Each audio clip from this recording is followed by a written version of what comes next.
Hello and welcome to PPC Live, the podcast. I'm your host, Anu, the founder of PPC Live. And if you're used to hearing advice from PPC experts about how to ensure that we're keeping up with the ever-changing landscape, don't worry, you are still in the right place. Every week, I speak to a different PPC expert about the F-ups that they've made and what they've learned from it so that you don't make the same mistakes again. This is the kind of mistakes that really help us see how experts build up their expertise, how they become the people who are doing the work well. They have their own systems in place. They have their checklist in place. They all start off from mistakes most of the time. And this time we speak to the very geeky and lovely Peter Bowen, who he's based out of Gran Canaria, but used to live in the UK, but he's South African. And he's got close to 20 years of experience of helping businesses, especially deliver leads. So he's been specializing in B2B lead gen. Yeah, we don't get too much of those guys, do we? So this is a great story that he shares about currency issues as well as system decay issues, ensuring that you're not just, beelining and just laser focused on what's happening within the Google Ads platform, but actually understanding the conversion tracking communication systems that need to ensure that the bid strategies are doing the right thing. He shares so much. He really geeks out. I cannot underestimate how much he geeks out. And this was one of most enjoyable conversations that I've had on this podcast, and I'm sure you're going to enjoy it as well. So let's go speak to Pete. Hello, Peter. Welcome to PPC Live, the podcast. Thank you. It's great to be here with you. I'm so delighted and I'm so grateful. This is how I do the podcast now. It's literally every week I'm like, who wants to talk about the mistake? And it's hard to do it weeks in advance planning because I don't want people to think too much about it because this is not something that, you should worry too much. And I think my best guests have been those who, like Peter, maybe I literally ask him to be on the podcast maybe half an hour before we actually start recording. And he's just like, yeah, I've got some ideas. Oh my God. And it just makes for the best kind of episode. So everyone's in for a treat. But before we go into what the mistakes are, let's introduce you to Peter. So Peter is someone who's had a very varied career. He used to be a soldier, a Mormon missionary, and then an engineer, and then became a business owner before actually focusing on Google Ads since 2007. He moved from South Africa, so he's South Africa born, moved to the UK during the financial crisis, built a tool that made it easy to generate leads without any prior experience. And what began as teaching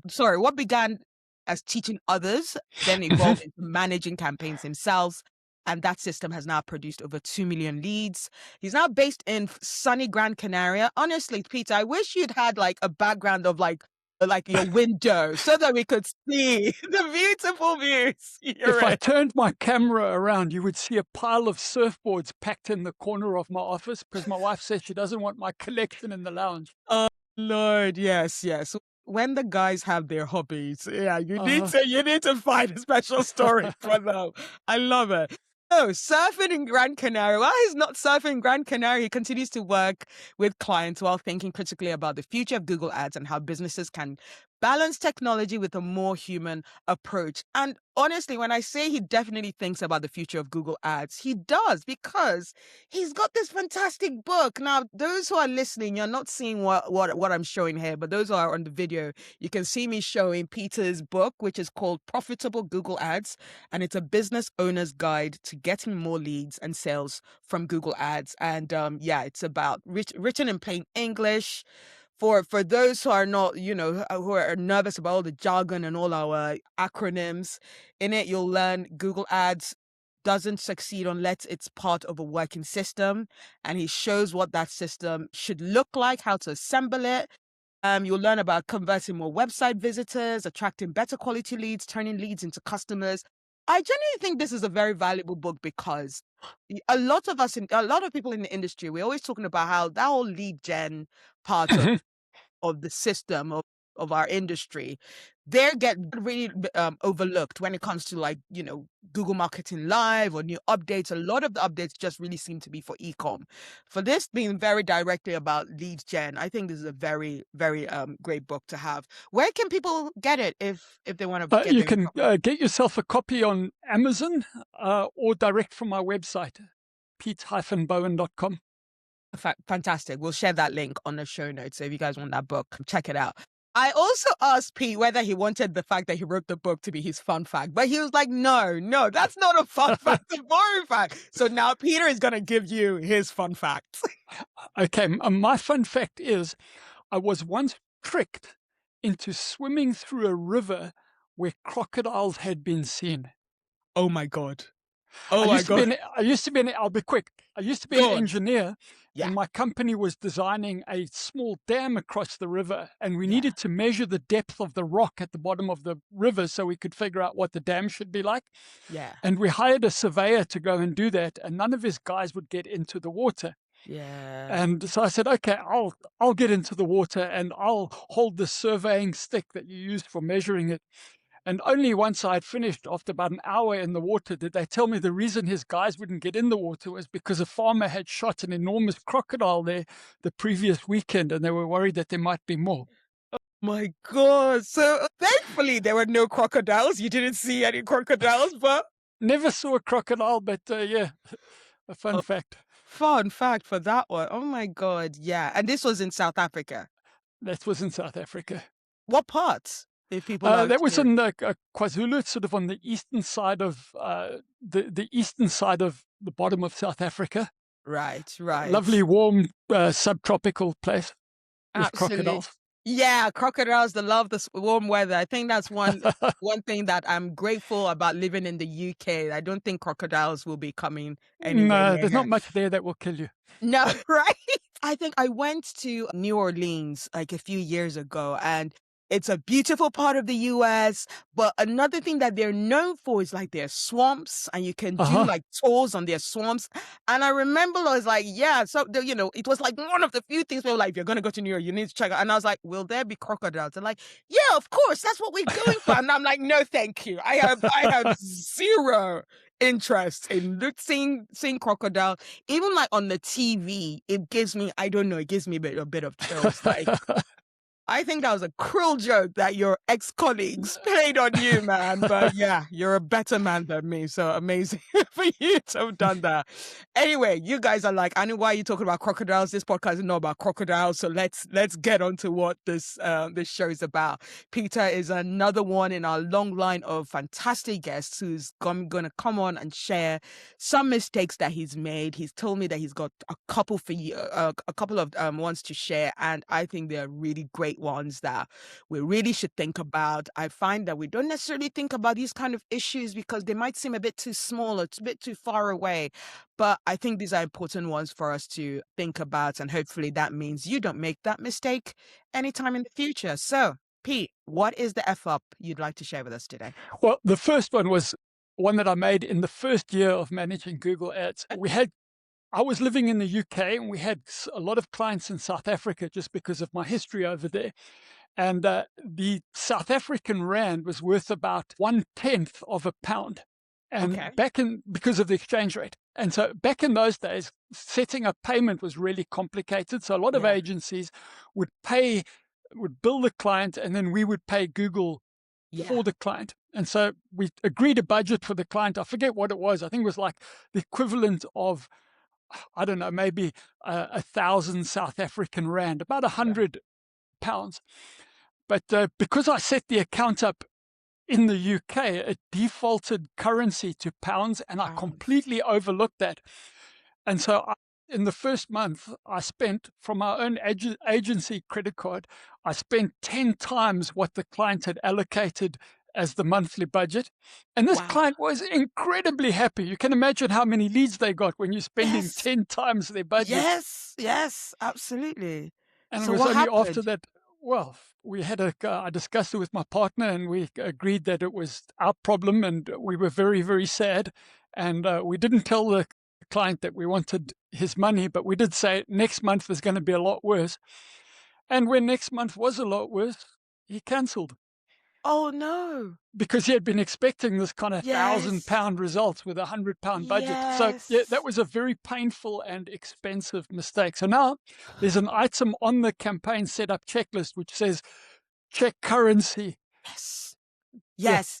You know what? One thing I also say to that, and guys, people are listening to this. I'm like, oh, Anu must have structured this so well, weeks and months in advance. Our, not maybe not the previous guest, two guests prior. Uh-huh. Our guest might remember, her as Lightning, Maddie Lightning, because she has a fantastic last name. Maddie Lightning also talked about currency, setting the wrong currency, Okay. but because the exchange rate was a bit better, she was actually underreporting in that case. Oh, So, well done her. right, exactly. So that was one case where it was like, oh, it was a mistake, but hey, I am actually really glad that we now have a case of someone saying that that mistake can go the other way really badly, Yeah, leading to losing a client, which sucks. that's it. And all that money, we never got a chance to make it back. But No. this is part of learning. I think the important thing is you make a mistake once Yeah.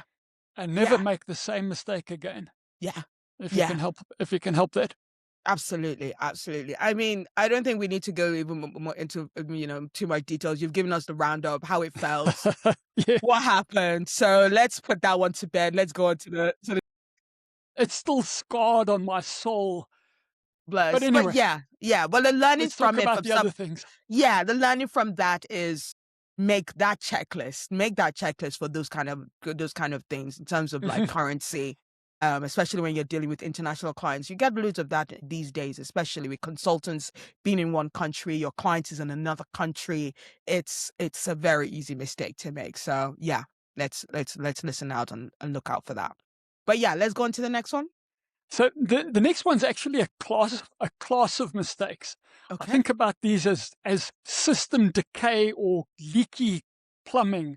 Some part of the infrastructure that connects Google Ads to your landing page and connects your leads back to the person who's going to handle the leads and connects the way the leads are handled back to Google for feedback through offline conversion tracking, whatever. All of that infrastructure, that system. I've seen so many mistakes, and I've been part of them, where that system breaks and then it Mm. stops the signal going back, and then that causes a disaster with the advertising. And you would think it shouldn't, but this happened just for about a month, but we just discovered this problem last week. A client had been, they got about 60 tracking phone numbers because they've got a fairly extensive ad account that I manage for them. And over the last 6 months or so, they've migrated from CallRail to something called Cloud Talk, Okay. and then to AirCall. These are all sort of AI enhanced call center type systems.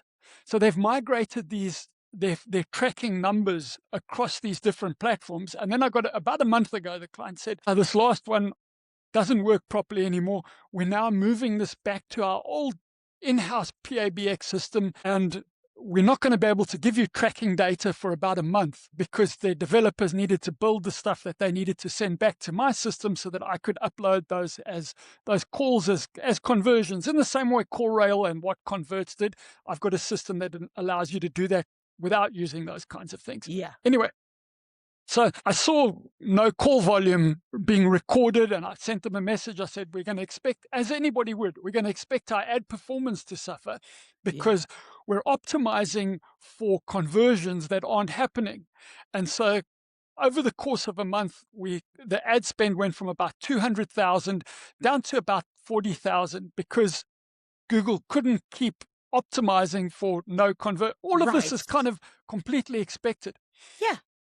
And then the business owner and I were in a meeting, and he was getting very, very grumpy with me. And so we called in the developer guy that was building the system. I said, right, this is what we own. He said, okay, we finished this, but we didn't tell you about that we Yeah. finished and ready. He also said something which is incredibly embarrassing. He said, but the tracking from AirCall was never taken down. Oh. So all of that time, I was supposed to have been receiving that data from AirCall Yeah. because I had complained to them that it wouldn't happen, that the Mm, the ad campaign would be terrible. So without telling me, they had left all of that in place. But you remember there was a Cloudflare outage a yeah. few weeks ago. Aircall saw all of these webhooks failing. Sorry, Mm. I'm getting a bit geeky. If you don't know what Yeah, a go webhook is, on. it's a message from one system to another, from Aircall to Litero, where we track the conversions. Okay. Aircall saw all of these, like 50 of them failed because Cloudflare was broken. And so they sent the developer a message saying, hey, your webhooks are broken. And the developer thought, I wonder what this webhook is. I'll think about it tomorrow. Oh, And so we lost a month's worth of tracking data because I wasn't aware that we were supposed to be getting that. And yeah. the developer didn't care. Didn't care. The developer Yeah. didn't have top of mind that this Yes. webhook had failed. So what happened was a whole bunch of people, not particularly, nobody malicious, just everybody busy, and nobody monitoring this data flow and Yeah. monitoring the system. So that was the most recent. I could probably tell you 10 other things where, but I won't. Yeah. That can be But for another episode. We'll for another definitely day, bring you back. yeah, Go on. system decay, plumbing problems, and Mm. nowadays when ads are so dependent on good data, Yeah. the minute that data breaks, the campaigns fall apart. Yes, absolutely. And like the way I even like see it is that, people don't you don't think about that part of it. And there's a lot of like the issues that people are like, oh, conversion tracking. I wonder whether this has something to do with it, because like, in our previous episode as well, Charlotte Osborne was like, what's the biggest mistake that she sees, like when she's auditing account, and it's like conversion tracking and not be set. And I'm like, how that that is something that there's probably so many best practice kind of Yeah. documents around. Maybe I'll ask someone to write another article of an up to date conversion track and how you set it up. But I'm like, it's got to be something else than just not combine. Maybe this has something to do with it as well. Is it possible that conversion tracking can be mistaken for this kind of issue that you guys Yeah, have? I think what happens is somewhere there's a break in the signal. Yeah, The signal doesn't flow all the way from the first impression all the way to a sale happening. And yeah, any break along that path tends to cause poor ad performance. yeah. Sometimes those breaks show up as broken conversion tracking, and sometimes broken conversion tracking is the cause of the poor ad performance. Sure. Yeah, absolutely. And yeah, of course, it's conversion tracking that can be the biggest issues for it. But like, yeah, so let's go back to this story. Like, Uh-huh. at what point, so it was in that meeting with the business owner that you were like, oh no, I've effed up something here. Yes. And that's what I told him. I said, this is my fault. Okay. But it's only half my fault because Okay. this is what I was told, but I should have been checking that anyway. Yeah. Because I think ultimately as agents, we carry a duty to our clients. And sometimes that duty goes into their business so that Mm.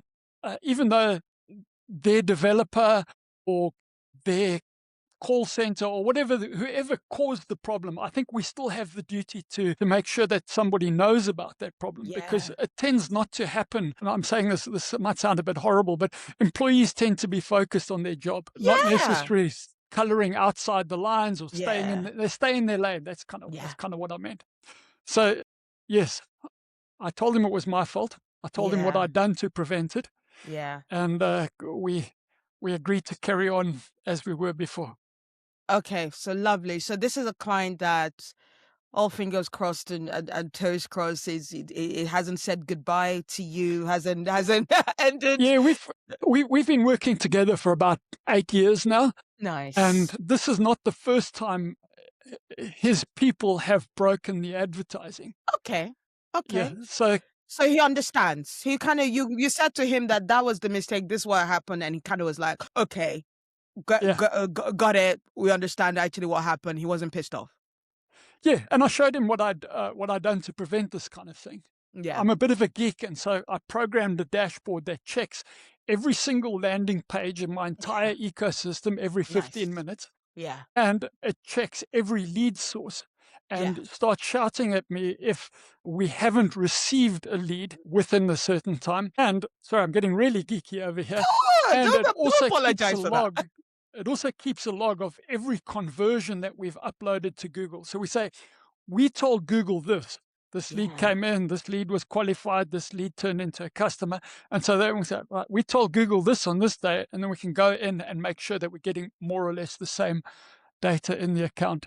So got this sort of thing watching everything, hoping, I'm sure we're going to find more places for it to break, more leaks in the plumbing, and fix them then. Yeah, yeah, absolutely. Yeah. So you'll be, so you have a system in place to check out for those leaks, check out for like any like misstep that might could be happening. Something I also caught in your story that, yeah, Google doesn't necessarily always come out looking like the good guy in some of these stories, but it actually sounds like they did. This time, you're like, they were not seeing enough of the conversions. So they reduced the spend. They were not just like, we don't Yes. care about your conversions. We're just going to keep spending however we want to spend. So, yay, Google are the good guys in this case. Yeah, they are. I mean, that's the way the bidding algorithm is supposed to work. If we're not hitting those conversion targets, we're gonna drop that. Obviously, if you had a maximize conversions bidding strategy, you would then end up spending all of your money on nothing. But this bidding Right. strategy for this particular account was a target CPA, Right. and so it's saying, oh, I can't get that because there's no feedback. Yeah. So Yeah. yeah, Interesting. I'm not a Google hater all of the No. time. No, no. I think we all are some of the time, but Yes. it does work It does when work. you work within its limitations. So do you have like a favorite or like a bit strategy or a bit strategy like because you've just mentioned Mm, one you just put that case that's I think that's a very important point people should listen to that target CPA meant that when they're not seeing the conversions your spend will go down, but if it was max revenue that you were going for or max conversions you were going for, it would have kept spending. So would you yeah, advise people to maybe stay away from certain bit strategies in certain instances? no, I'm not sure that I would do that. Okay. What I would say is that two things. One is remember that Google repeats what you reward. So Mm. if you reward it by saying this is a conversion, it will go and get you more of those conversions. And so if you tell it your reward is getting me as many conversions, regardless of what they cost, Google will Also do do that. that, will Yeah. repeat that. So I tend to, there is no right bidding strategy. It's all, Okay. the answer is always going to be, it It depends on depends. everything. Yeah. But there are some bidding strategies that come with built-in guardrails, Yeah. and that's helpful. For instance, the portfolio version of the maximize conversions bidding strategy, you can set, if you set a target CPA, you can also set a max CPC, Yeah. which Yeah. is very, very handy. If Yeah. you've ever paid $500 for a click, that should be worth 20. Jesus. Again, I have that scar next to the exchange rate scar. I have the two and a Yes. half thousand dollar day scar. Oh my 5 clicks gosh. at 500 a shot, because the bidding algorithm occasionally does crazy things. So you've got to give it Yes. those guardrails. Yes, yes. Put those CPC guardrails in. That's also something that Yeah. has been talked about before. Like, yeah, even though it's like the targeting, you also don't want to create, high CPCs. And I think that these are the kind of conversations that are also important to bring to the surface about doing paid search in 2026 because you get, I'm a with search engine land, I'm always writing, all these kind of reports on a yearly basis. CPCs are going up. CPCs are going up. And on one hand, yeah, maybe Google could be pushing it, but I think we totally ignore the point of view of the fact of like, are the advertisers actually doing the right things and using these bid strategies properly to ensure that their CPCs are not being inflated in a way that could be avoidable? I mean, yeah, there's sometimes that it can't be avoidable, but there's some cases that it could be avoidable if you put those CPC guardrails in place.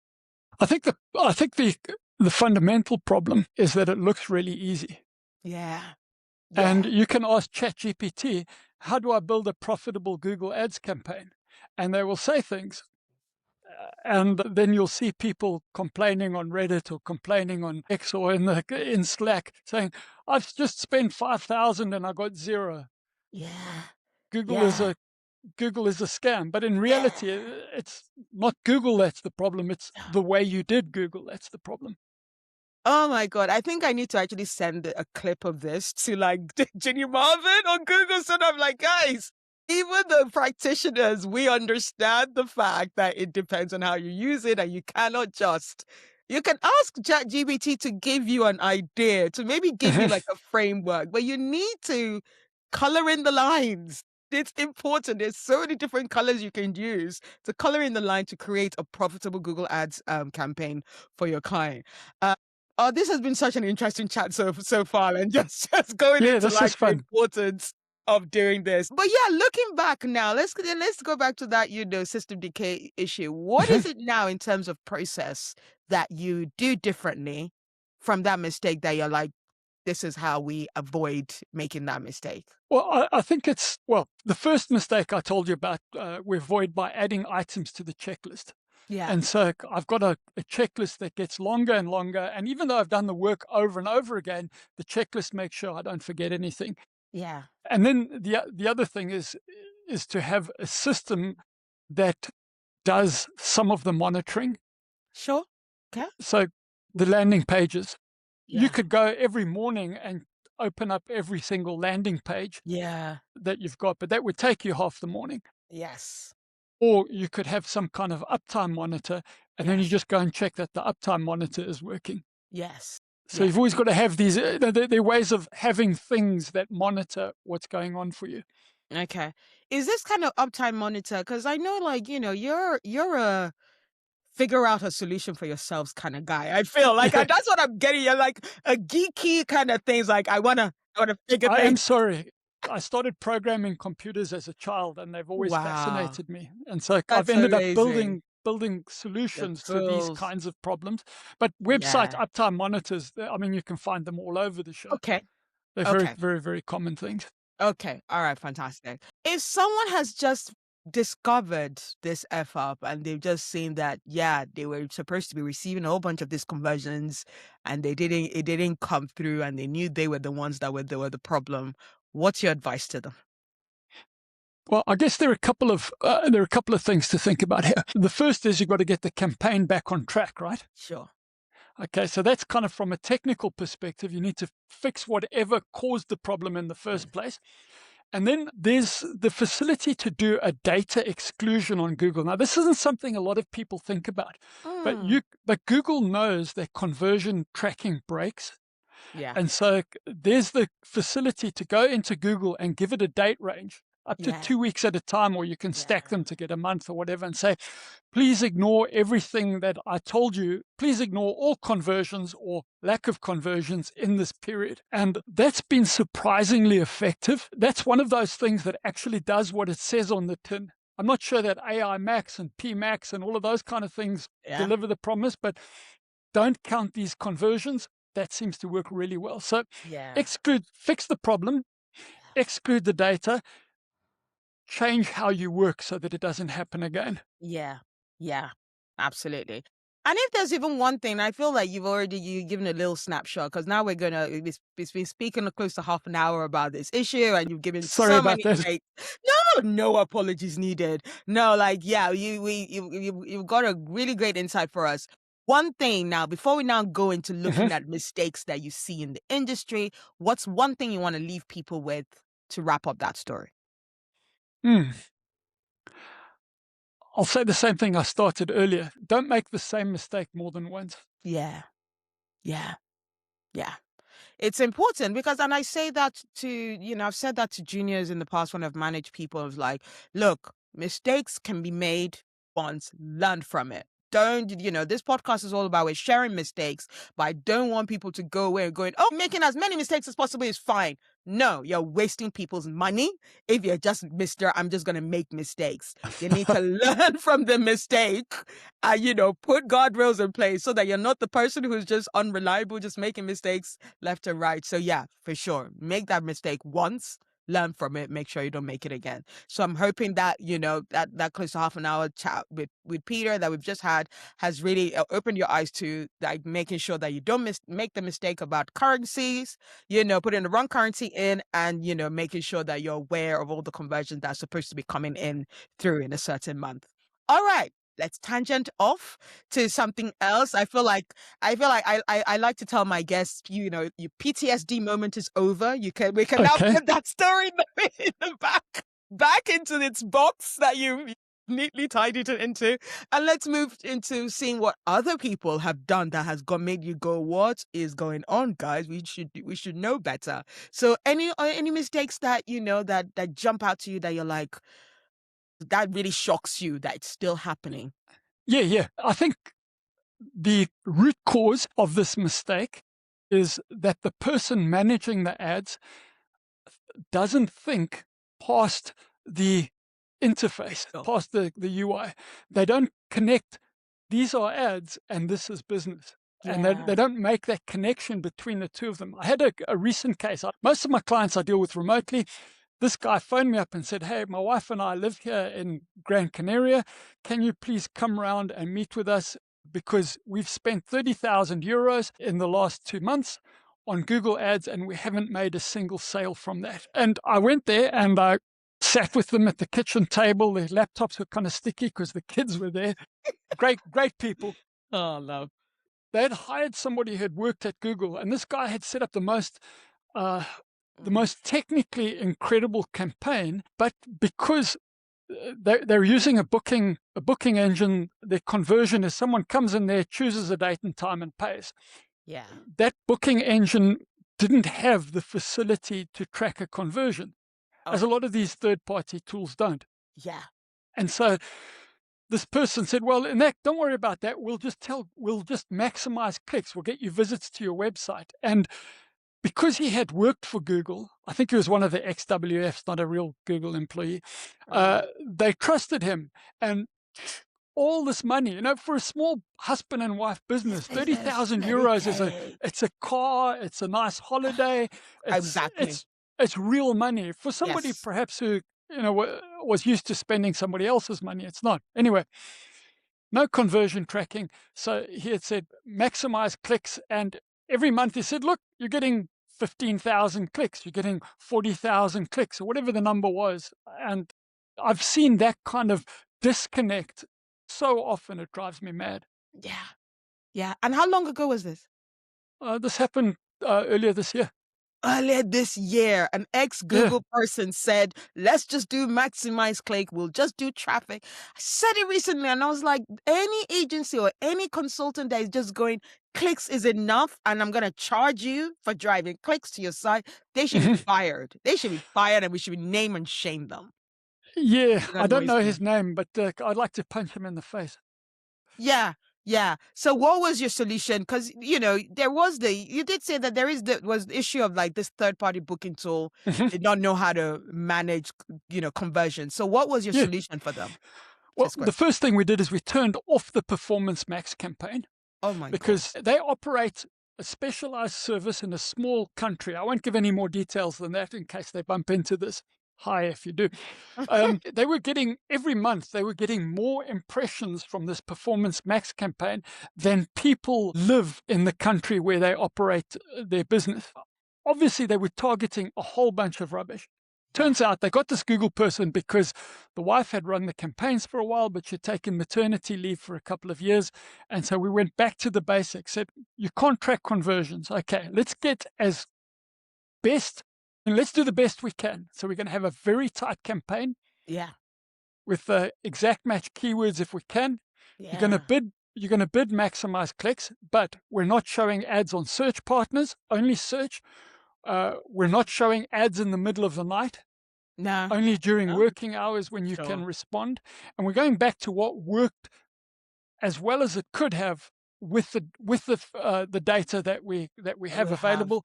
And then they've got some developer building out a booking platform that will allow them to track conversions all the way from click through to sale. So, but going back to old school seemed to work for them. Okay, fantastic. Going back to old school, and yeah, you don't have PMAX on if you can't track, because PMAX will just throw in any rubbish. And for the Yeah, fact and that that's impression, yeah, what was happening. And it's really sad when you see, when you see there's a real business behind this. This is people who are working yes, hard, who are yes, good people. They've got a nice family, and they're just getting badly served by their person, their Google Ads yeah. person. Yeah, no, it's such a shame, and shame to those guys. Like, if you're just running on clicks and you're not finding a way to ensure that those clicks are gonna come out into good conversions, yeah, you shouldn't be. You shouldn't be working on those accounts. And now let's shift into the more of like the AI world. I think it will be you're my first guest since the news of the fact that DSA has been finally. I think there was news that most of us in our industry were like, "Yeah, we knew that was coming." Okay, you're like, "All right," and it was almost Took it like a out behind the non-news. shed and put it out of its misery. Pretty much, pretty much. And now that has been, it's now being replaced with AI Max. And we've got P Max that's been around for years now, and and all different kind of things. And I don't know whether AI Max is working well for you, because was a little bit of some people's response saying that that's why they're not really excited, because AI Max is not necessarily working well yet. How are you finding AI Max? Are you testing it? I haven't tested a single campaign on AI Max. Okay. I have an approach that's worked quite well, is that generally for the first 2 years of any new Google initiative, it's terrible. And then and I've done this for almost 20 years, and I've seen the same pattern over Yeah. and over. Maybe it'll be less than 2 years this time, we don't know. But it's Yeah. terrible, and then it does what it's supposed to do, and Yeah. we'll think we don't do that anymore, the old way. Now we only do the new way. But it takes a couple of years before it matures. And I saw the same thing with automated bidding and with smart bidding. I saw the same thing with broad match keywords, same thing with PMAX, and we'll see the same thing, I think, with AI. Absolutely. You know what? I get it. I totally hear you loud and clear. And several of the people like in my circle of like experts who are like, yeah, I'm not testing AMX yet. And I get it. Some people are, and they're like, oh, they can see some, here and there. And even the good performance. I'm worried that for people that, as you said, the first couple of years, that's not even how it's supposed to work. And there's still going to be loads of changes. And I guess Google is lucky that there's some people who are willing to be like, you know what, sure, we have enough budget to test it, even though that's not how it's supposed to work. So yeah, hopefully Google will learn from some of the mistakes happening, some of the bad results that have been shown, and they do make it a lot better very soon, especially for the fact that DSA is gone. But like, would you say that is a particular mistake when it comes to AI in terms of testing too early, or is there anything else on your mind? I'm not sure if it's testing too early, but I think sometimes the mistake would be applying without thinking it all the way through. Mm, So if you think about any kind of test that we run, and if you think about, okay, let's just say for AI Max, for example, we're going to run an AI Max campaign. How are we going to know if that campaign is actually successful? We're yeah, going to look at impressions, clicks, yeah. or I think we need to jump a little bit further and say, are we getting qualified leads? Sorry, I only Yeah. talk lead generation. I don't know Sure. any kind of e-commerce. That's witchcraft to me. Me, that's Um, fine. I love it. so are we getting qualified leads? Are Yeah. these leads roughly the same or better cost than what we were getting from search? Are these leads turning into bookings or sales or whatever the case may be? So I think the mistake would be not thinking all the way through to the end where the money comes out of the whole thing, and Yeah. just looking at the kind of the upstream performance metrics, the Yeah. in-platform metrics, impressions, clicks, leads, cost per click, cost per lead, that sort of thing. Yeah. Yeah. Absolutely. Yeah. We're all about saying that we should test. And that's like a very big thing that has always been said since big beginning, since 2007, since you started, Peter. Since we started, it's like, test things, don't necessarily just go foolhardy, but how people approach tests. What should success look like? We don't talk enough about that. Defining that this is good, defining things like statistically significant. When you get that bit of like being statistically significant, and then you can be like, okay, this good performance, I can actually rely on it. Those kind of things. I don't know whether that's still. been looked at. Yeah, I laugh at that. One is I studied statistics as part of my degree and failed it. Oh no. So what's your views about statistically significant? Well, firstly, so that's the only part of engineering that I use. I use Still in my used. day-to-day work. So I had to figure it Yeah. out. Yeah. I think there's there's statistical significance is not well understood. And I think stats in general is not well understood. So Yeah. people will say things confidently like, "Oh, run an A/B test for a month, and then you'll know the answer." The real answer is if you're doing 100 leads a month, you probably need to run that same A/B test for 3 years before you hit Wow. some kind of statistical significance in terms Mm. of useful data, like for a qualified lead or a sale. Yeah. There's we tend to in our industry we tend to jump onto this is statistically significant Yes. with almost no data. Right. I don't subscribe to the ABT, always be testing, and maybe that's Mm. heresy to say that, but often I'm not testing things that other people are testing. Okay. I Lord, I seld feel I like seldom test ad copy. okay. I seldom test, different color on a landing page button, that kind of stuff. Yeah, yeah, those kind of different colors. Like, I think that's a very pointless. I feel like I want to ask you 10 more questions about that, but I feel like that's another podcast Yeah, episode no, we've got or an article that we can put we've been here. together. Yeah, we've been here a while. I'm happy to talk about those things. Oh, This has been really fun talking with you, and this I could geek out about ads for ages. I could listen to you geek out about ads for ages. I don't know what about it. I listen, just literally you just. I like when geeks are really like it's exciting. You can see that sparkle in their eyes when they're talking about like those ads, and I just love it. I just love watching it. That's the reason why I do this podcast. I love listening to people talk about the things that they're passionate about, especially in terms of the digital ads and how we're doing it. And why my angle is from mistakes is because a lot of people are doing it wrong, and a lot of people are, giving advice based on like their one account of one piece of data. And I'm like, guys, we can't just do that and just say that Google is wrong because of this one thing that I do, with minimal budget and it didn't go well. I'm like, so yeah, I hope we keep talking, and I'm hoping people are encouraged to even like, go on podcast.ppc.live, please. Try register to be a guest so that we can talk about the different ways to do Google Ads to ensure that you're not spiking up your CPCs and you're not giving bad advice out there. So I'm gonna wrap us up now. This has been such a great chat here, but like, yeah, we need to do a part two. Please tell me that you'll be willing to do that. That'd be really But great. yeah, that would be a pleasure. It's fun geeking out about these things. Amazing. But yeah, before we go, one last question that, I don't know whether you're a movie geek like me. I love movies, but so this is my last question. If your PPC career were a movie, what would the title be? Okay, I'm not going to tell you that yet. You tell me, what would your movie title be? I'm allowed to turn it around, aren't I? I don't know. The one movie that comes to mind, because I'm like, because I tell people it can be something that a movie that, you relate to, or just any random title.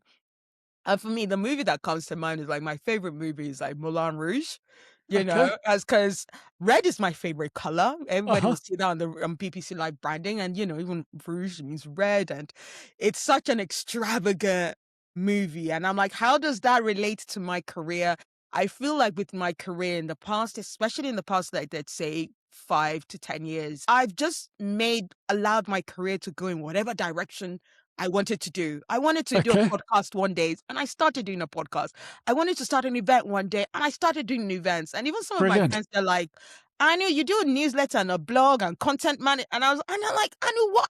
And I'm like, that's what for me, it reminds me of Moulin Rouge. If you watch Moulin Rouge, there's Okay. a lot going on. And it's like, poof, poof. And you're like, guys, one scene can be just so chaotic, it seems like. And so for me, I think Moulin Rouge will be mine. Yeah. Very nice. I guess I would choose, only from the title, the good, the bad, and the ugly. Right. Okay. Because there's been some great stuff. I've made a great living out of it. for years and years. There's been some terrible stuff, and Yeah. well, there've been some things that have been frankly ugly. Yes, I think the industry, I think that we can blame it on the industry just in general. The industry has been good, bad, and ugly sometimes. So definitely relate with you on that one. Oh, Pete, that has been such a great conversation. Thank you so much for Well, thank really. you for inviting me. My pleasure. You didn't hold back. I love that. You just let the geek out. And I love that. I'm glad our audience got to experience that too. And if people want to hear more about you geeking out, I feel that we don't hear enough about you on the social medias. And I know that might be just a personal preference, but like, where can people find you geeking out? Well, I write at pete-bowen.com. It's my personal website, and I try write there often. I publish a newsletter, usually once a week, and that's been the extent of my sort of public contributions. I try help people on the internet wherever I can find them, on Reddit and on PPC Live and places like that as well. Yes, yes. And PPC Live is a good mention. Like, Pete is very good at sharing articles, and even that system decay story that he shared, he put an article together. I'll share the link to that. That's very relevant in terms of how to really, spot that out, avoid it, and just making sure you're looking at all the different things that can affect your paid search account, and making sure that you're not having just too narrow a point of view when you're looking at your account. Like, you really look at the whole system and what would affect. So yeah, we'll share all those links to the show in the show notes. So make sure that you check all that out. But for now, thank you so much, Peter, for being on our show. And yeah, I'm sure I'll catch up with you soon. Thank you very much. I know this has been an absolute pleasure. Thank you so much, Pete, for sharing so passionately that story about, the mistakes that you've made, why it has now made you the expert that you are today, the advice of what people need to do to ensure that they're not making that mistake, or if they've just already made the mistake, what needs to be done. And remember, as Pete said, we are not click pushers. We are not just there to drive whatever kind of nonsense traffic that that there is to our client's website. Like that client of his that had an ex-Googler just set up an account, a PMAX account, sending impressions of outside the target area. That just fills me with dread, and just makes me think that the integrity of our industry, it has a loss.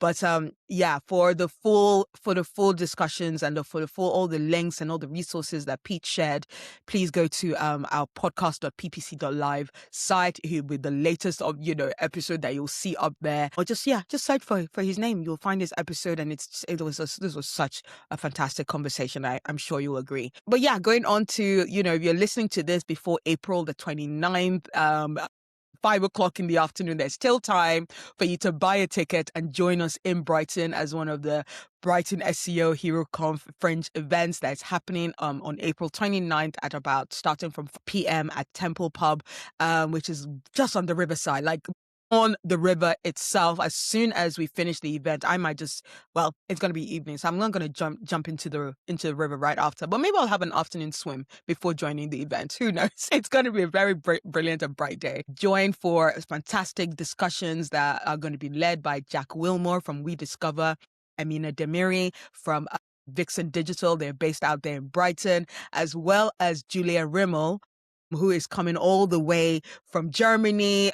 She's someone who's a top 100 influencer. She is also spoken at different events in Barcelona, Copenhagen, Munich, Berlin, co-hosted events with the Google growth team, and she's going to be talking to us about growth. So yeah, she's a headliner speaker that you do not want to miss. And if you want to bring friends with you, we're giving a free ticket for every free ticket sold. So yeah, please join us for that. We'd love to have you. But before I leave you now as well, if you want to get a ticket, go to ppc.live or just search PPC Live on Google. It will be the first one. PPC Live events will be one of the first. We've done our SEO strong, so it will be one of the first links to go. If it's an Eventbrite link, you click through as well. That will take you to buy a ticket. Anyway, so before I leave you, delighted to share that I'm also taking on coaching clients. If you want to build up your confidence, you want to have the confidence to ask for that promotion, ask for that pay rise, and just be the confidence, like entrepreneurial spirit that you can have within a company. I totally highly recommend that we have a chat. Go to themarketinganu.com to book some time with me so that we can really figure out, what's missing, what you need to do to ensure that you skyrocket your career. So yeah, I hope you've enjoyed the show, and I look forward to bringing more PPC F-ups and triumphs next week. Thank you. Bye.